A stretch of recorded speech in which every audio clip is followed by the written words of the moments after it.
नमस्कार स्टूडेंट्स, आज हम गियर रेशियो के न्यूमेरिकल प्रॉब्लम्स को सॉल्व करेंगे। तो पहला क्वेश्चन कुछ इस प्रकार से है, calculate change gears to cut left hand threads of 1.5 millimetre, pitch of the lead screw is 6 mm।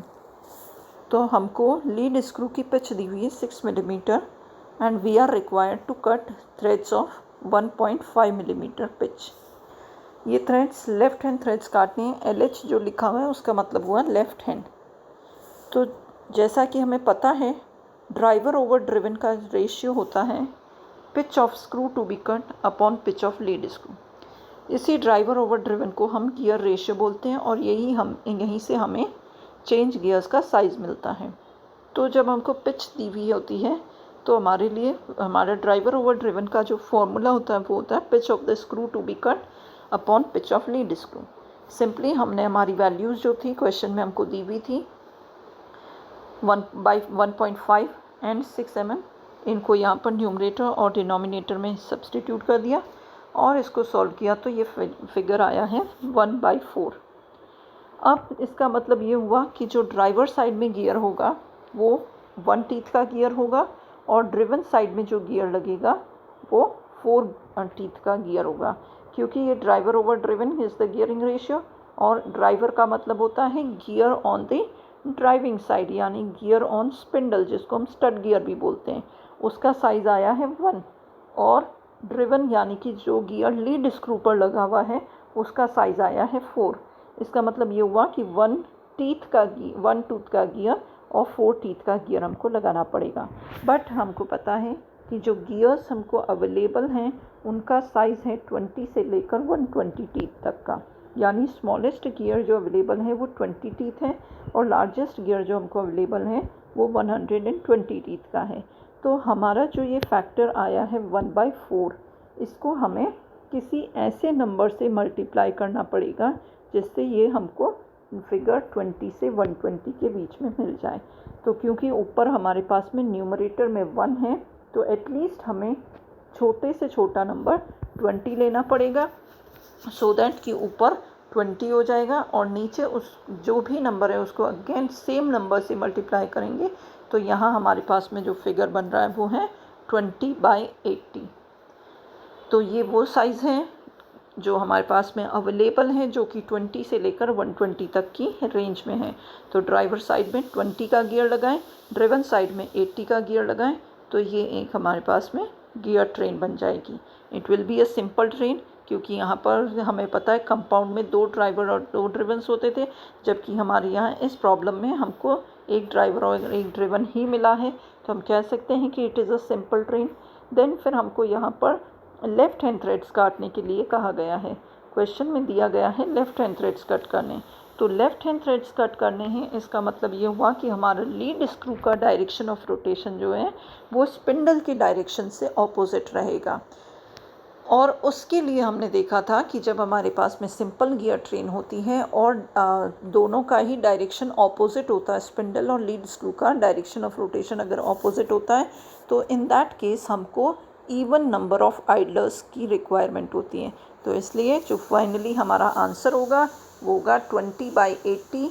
It will be a simple train with 2 idlers और नो आइडलर। अगर गैप नहीं है तो हम आइडलर नहीं लगाएंगे और अगर गैप है तो मिनिमम 2 आइडलर्स लगाए जाएंगे, यानी इवन नंबर ऑफ आइडलर्स हमको यहाँ पर यूज़ में लेने हैं। इसको जब हमने 20 से मल्टीप्लाई किया तो ये फिगर आ रहा था 20/80, बट हम इसको किसी भी ऐसे नंबर से मल्टीप्लाई कर सकते हैं जिससे कि ये 20 से लेकर 120 की रेंज में आए।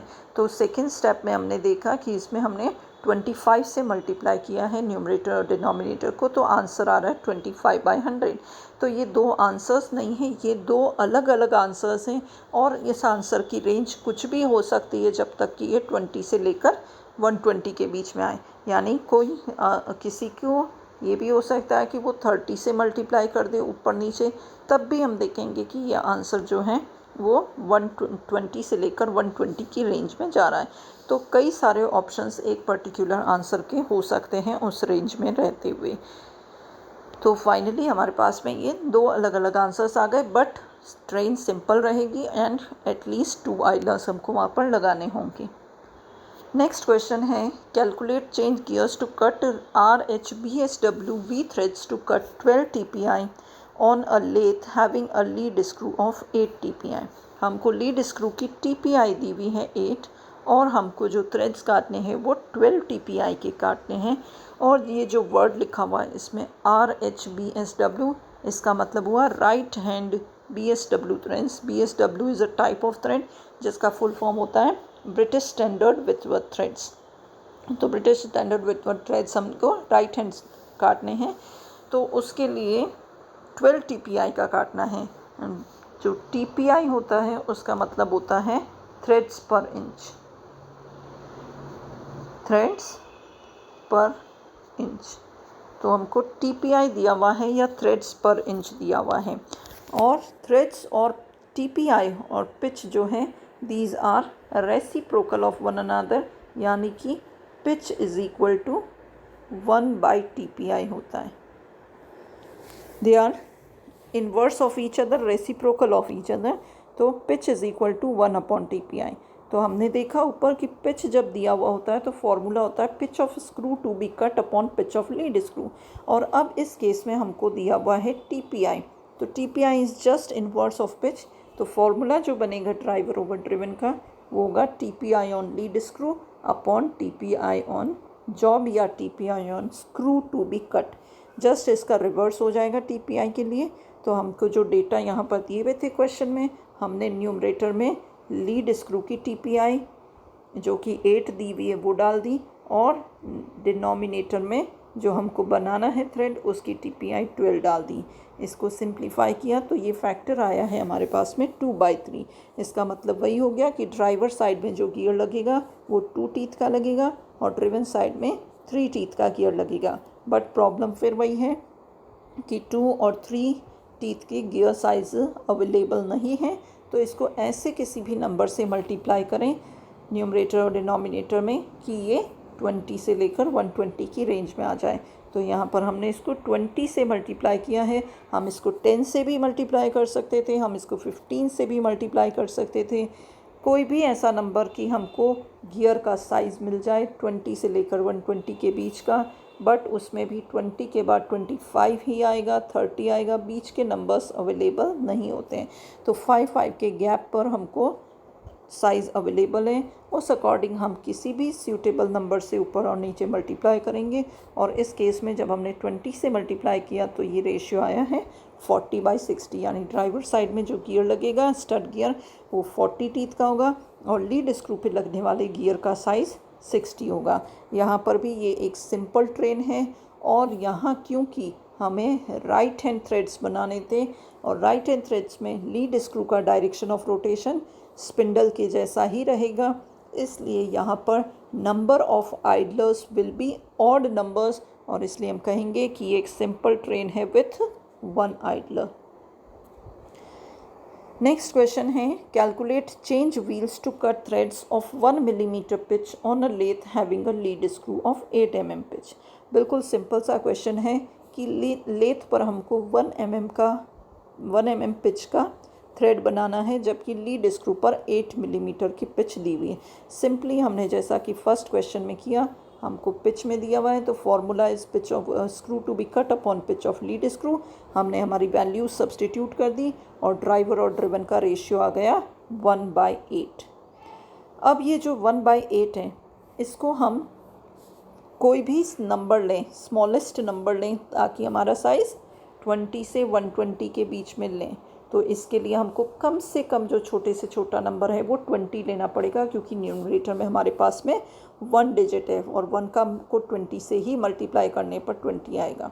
तो इसलिए स्मॉलेस्ट नंबर जिससे हम इसको ऊपर नीचे मल्टीप्लाई कर सकते हैं वो है 20। तो 20 से मल्टीप्लाई करने पर हमको ऊपर मिलता है 20 और डिनोमिनेटर में मिल रहा है 160। अब प्रॉब्लम ये आ रही है कि जो 160 है ऐसा तो गियर का साइज़ हमको अवेलेबल ही नहीं है। हमारे पास गियर्स जो हैं वो तो 20 से लेकर 120 तक ही है, तो 160 का गियर हमारे पास में अवेलेबल नहीं है। और उससे छोटा अगर हम नंबर कुछ भी लेते हैं, 15 लें या 10 लें, इन दैट केस जो न्यूमरेटर है वो छोटा हो जाएगा और फिर हमारे पास 10 या 15 का गियर अवेलेबल नहीं होगा। तो ऐसा कोई कॉमन नंबर नहीं निकल के आ रहा है जिससे मल्टीप्लाई करने पर हमको गियर के साइज़ मिल सकें। तो इस केस में it is not possible to use a simple gear train. और ऐसे ही वो केसेस होते हैं जहाँ पर हम कंपाउंड गियर ट्रेन को यूज़ में लेते हैं। और कंपाउंड गियर ट्रेन को यूज़ में लेने के लिए हम क्या करेंगे, जो हमारे को फैक्टर मिला था 1/8, इसके हम 2 पार्ट्स कर देंगे, इसको फैक्टराइज कर देंगे, 2 फैक्टर्स इसके निकालेंगे। तो ऊपर न्यूमरेटर के जो फैक्टर्स बने हैं वो 1/1 बने हैं और 8 का जो फैक्टर बनाया वो हमने बनाया 4 × 2। तो 4 और 2 जो है 8 के 2 फैक्टर्स हो गए। और अब हम इसको 2 टुकड़ों में विभाजित करते हुए, यानी एक तरफ हम ले लेंगे 1/4 और दूसरी तरफ ले लेंगे 1/2। और पहले वाला जो नंबर है इसको किसी भी ऐसे सूटेबल नंबर से मल्टीप्लाई करेंगे ऊपर और नीचे कि ये 20 और 120 की रेंज में आ जाए। सिमिलरली यहाँ पर भी हम किसी भी नंबर से इसको मल्टीप्लाई कर सकते हैं कि ये उस रेंज में आ जाए। तो यहाँ दिख रहा है कि हमने फर्स्ट वाले में इसको 20 से ऊपर नीचे मल्टीप्लाई कर दिया और जो सेकंड 1/2 था उसको 30 से कर दिया। इसको भी 20 से कर सकते थे और 25 से कर सकते थे।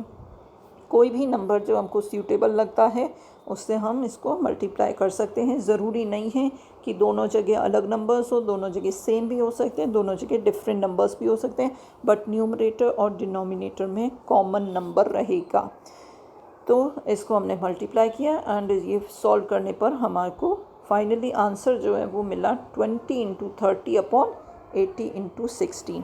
अब जो हमारी कंपाउंड गियर ट्रेन होती थी उसमें पहले एक गियर होता था जो कि फर्स्ट स्टड पे लगा होता था, देन सेकंड स्टड के ऊपर एक अनदर गियर और उसी पर एक छोटा गियर और लगा होता था और उससे फाइनली हमारा ड्रिवन या लीड स्क्रू वाला गियर अटैच्ड होता था। तो हमने कहा था कि यहाँ पर 2 ड्राइवर्स होते हैं, ये अगर ए है, बी छोटा वाला सी और ये डी है, तो ए और सी जो थे वो ड्राइवर गियर्स थे और बी और डी को हमने ड्रिवन गियर्स कहा था। तो 2 ड्राइवर हैं और 2 ड्रिवन हैं। जो न्यूमरेटर में 2 हैं वो उनको हम 2 ड्राइवर गियर्स बोलेंगे, जो कि ए एंड सी हो गया इस केस में, और 80 और 60 बी और डी ड्रिवन गियर्स हो गए। तो ये एक कंपाउंड गियर ट्रेन हुई।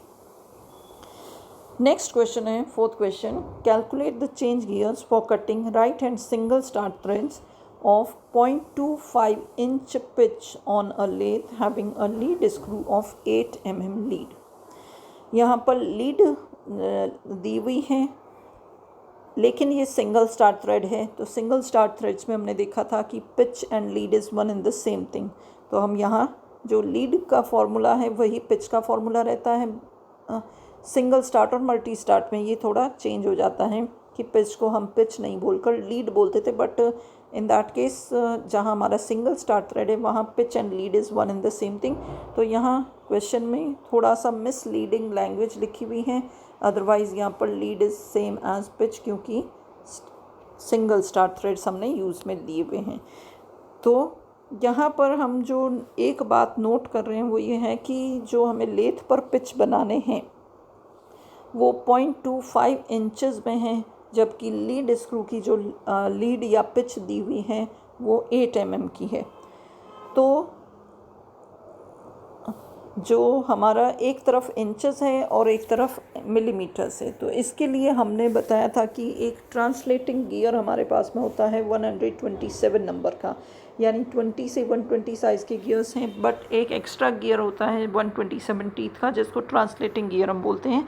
उसको हम इसमें यूटिलाइज़ लेंगे कि जहाँ हमारे पास में एक चीज़ मैट्रिक्स में है और एक चीज़ ब्रिटिश थ्रेड्स में है, इंचेस में है, तो वहाँ पर हम जो फार्मूला यूज़ में लेते हैं वो ड्राइवर ओवर ड्रिवन का फार्मूला हमारा ये रहता था 127 divide by 5 multiply by lead of screw to be cut in inches upon lead screw in millimetres. तो क्योंकि हमारा ये पिच जो है इसको हम लीड से कन्वर्ट कर सकते हैं क्योंकि ये सिंगल स्टार्ट थ्रेड है, तो हम कह सकते हैं कि lead of screw to be cut in inches upon lead of lead screw in millimetre, ये फॉर्मूला रहता है जबकि हमें मेट्रिक और ब्रिटिश में कन्वर्जन करना हो। तो हमारे को जो पहला स्टेप है कि lead of screw to be cut, ये पिच हमको दी हुई है 0.25 इंचेस और इसको हमने सिंप्लीफाई करके हमने कहा कि ये 1/4 इंचेस के बराबर है और लीड स्क्रू के ऊपर जो पिच है या लीड है वो 8 mm की है। तो सिंपली फॉर्मूला हमारा 127/5 into lead of screw to be cut in inches upon lead screw in millimetres. Values हमने यहाँ पर सब्सटीट्यूट कर दी। स्क्रू के हमको बनाना है 1/4 इंचेस का और लीड स्क्रू हमको दी हुई 8 मिलीमीटर्स की, तो इनको एज इट इज़ इंचेस और मिलीमीटर्स में रखते हुए हमने यहाँ पर इनकी वैल्यू सब्सटीट्यूट कर दी और इसको 127/5 के फैक्टर से मल्टीप्लाई कर दिया और इसको जो सॉल्व किया तो हमारे को ये टर्म मिल रहा है 127/5 इंटू 32, 8 4 ज़ा 32, तो ये 5 इंटू 32 ये वैल्यू मिली। अब क्योंकि 32 एक बहुत बड़ा फिगर है और उसको हम किसी भी नंबर से मल्टीप्लाई करने पर हमको जो साइज़ है गियर का वो नहीं मिल पाएगा, तो इसलिए हम क्या करें कि हमने 32 के 2 फैक्टर्स कर दिए 16 इंटू 2 और 5 इंटू 16 को मल्टीप्लाई करके हमने लिखा है 80 और 2 को रखा अलग। तो हमारे पास में फाइनली जो टर्म आई है वो आई है ऊपर 127/80, एक हमारा फैक्टर बन गया और दूसरा जो फैक्टर बना है वो है 1/2 का।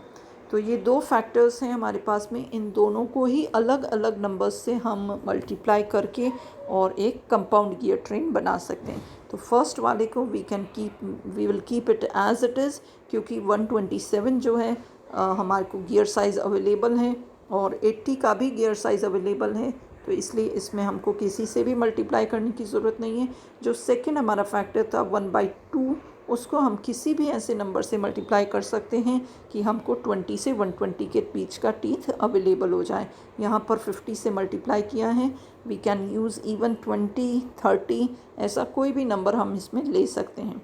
तो फाइनली जो आंसर आया वो आ रहा है 127 इंटू 50 अपॉन 80 इंटू 100। तो ये एक कंपाउंड गियर ट्रेन है क्योंकि यहाँ पर ऊपर 2 ड्राइवर और नीचे 2 ड्रिवन हमको दिखाई दे रहे हैं, इसलिए हम कह सकते हैं कि ये एक कंपाउंड ट्रेन है। और यहाँ पर हमको राइट हैंड थ्रेड्स बनाने थे। Right hand threads with compound train, number of idols required is even number, और इसलिए हमने कहा कि अगर गैप है तो you should use at least 2 idlers, और अगर गैप नहीं है तो हम कोई भी आइडलर यूज़ में न लें, so as to have the right hand threads. तो राइट हैंड थ्रेड है, कंपाउंड ट्रेन है विथ 2 आइडलर्स। तो ये इस तरह से हमने देखा कि अलग अलग तरीके की प्रॉब्लम हो कि हमें कहीं मेट्रिक और ब्रिटिश का कन्वर्जन करना है तो हम उसको किस तरह से करेंगे सॉल्व। देन अगर हमको कंपाउंड ट्रेन बनानी है तो सॉल्यूशन किस प्रकार से होगा। मिलीमीटर्स में दिया हुआ है, पिच दिया हुआ है, लीड दिया हुआ है, TPI दिया हुआ है, तो अलग अलग फॉर्म्स के हमारे पास में अलग अलग फार्मूलाज हैं, यानी मॉडिफिकेशन है फार्मूलाज में। अल्टीमेटली तो फार्मूला एक ही है पिच में, बट उस पिच को हम लीड में कन्वर्ट कर सकते हैं, हम उसको TPI में कन्वर्ट कर सकते हैं, और अगर कहीं पर इंचेस दिए हुए हैं तो उसमें मेट्रिक और इंचेस का कन्वर्जन भी हम ईज़िली कर सकते हैं। तो इस तरह से ये कुछ गियरिंग रेशियो के कैलकुलेशंस हुई। Thank you.